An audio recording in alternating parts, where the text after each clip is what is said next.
so it's citizens engaged, you know, with their local governments, and then it's those local governments engaged with each other. And I can tell you, I do governmental type work around the state. I'm an attorney and do work with lots of governments around the state.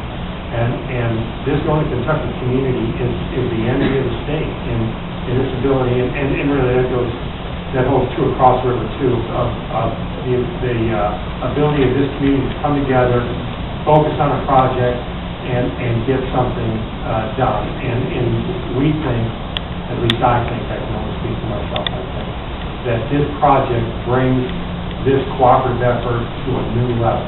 If we can, as this project progresses and proceeds to redefine Northern Kentucky, we already have a great image, but as I said, I think this will bring it to a new level and be a real marker as a destination for people, for both attracting a business, attracting new jobs to this community, and for tourism as well. So it's just a very exciting project. But back to the history, just a minute.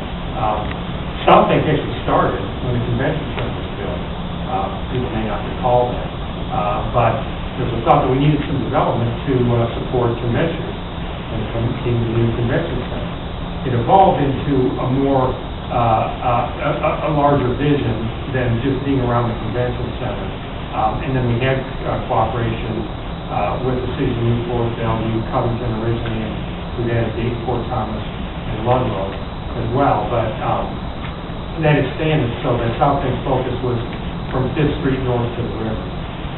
That evolved into a vision as development occurred, not only the convention center, but the aquarium, Newport on the Levee, and some of the condominium projects and so forth, that we really needed to connect this whole region along the river to make it an attractive economic unit and an attraction in and of itself. And so some things have been done in that regard. Obviously, one of the major projects that SoBank accomplished was the Purple People Bridge, just another attraction of many that exist and can be enhanced along that river. And so it grew into obtaining status as a Corps of Engineers project, and the first step in that whole process is to have a reconnaissance study done.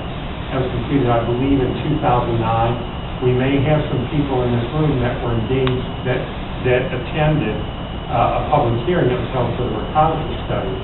Got great input at that hearing. Believe me, I helped edit the report. The Wolford folks were involved in that too, but the input that we received from the public was extremely valuable in coming out with what proved to be a successful report, so that we can now go to the next step in this process, which is to do the next Corps of Engineers step, which is to do now a feasibility study. That's the process we're engaged in now. We were fortunate there's 50-50 federal and local funding on that. We were able to obtain the local funding through the state grant, and so we are at the beginning stages now of going through the process of having a much more detailed study than we have for the feasibility study. I'll let Diane or others from the Corps, Roger, go into more of that Corps of Engineers process.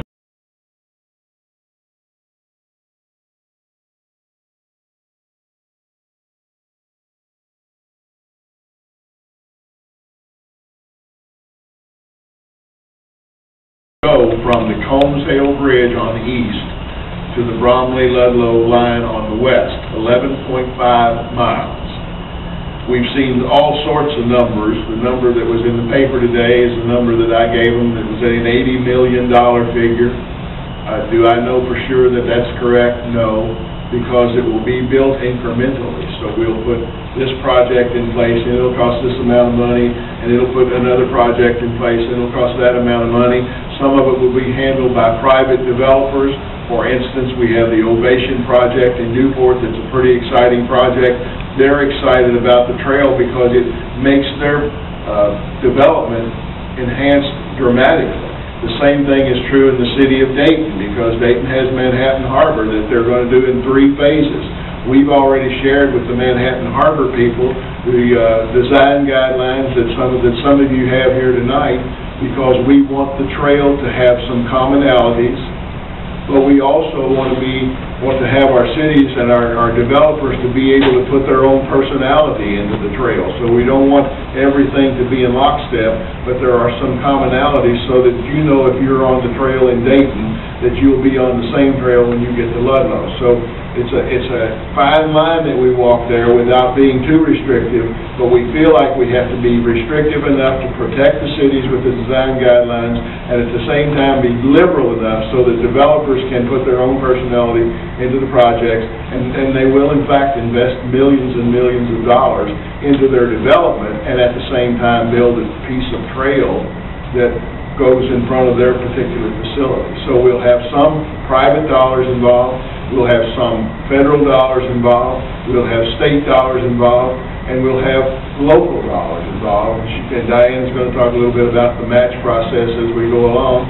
And we'll also have philanthropic types of gifts involved, so that if Bruce Rankin wants to write us a check for $2 million to create the Bruce Rankin Memorial Park on a node in the city of Bellevue that extends up into the Bellevue retail area, we'll let him write that check. And it can become the Bruce Rankin Memorial Park.